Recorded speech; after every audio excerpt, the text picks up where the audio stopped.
Minsan, kailangan din natin mapag-isa. Yung lalayo ka sa gulo, problema, at mga tao. Pupunta ka sa isang mapayapang lugar kung saan ang tanging maririnig mo lamang ay ang huni ng mga ibon at ang ihip ng hangin, o kaya ang agos ng tubig na humahampas sa katawan mo. Ang sarap, di ba? Tahimik ang lahat. Sa ilang saglit na yon ay nabigyan mo ng pagkakataon ang sarili mo na maging kalmado at mapayapa. At syempre masaya.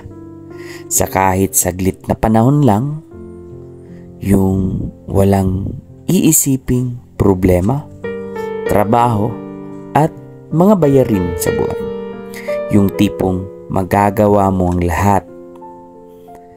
Masarap sa pakiramdam ang ganito, di ba? Kahit papano, nabigyan mo ng oras ang iyong sarili. Kahit sa saglit na panahon.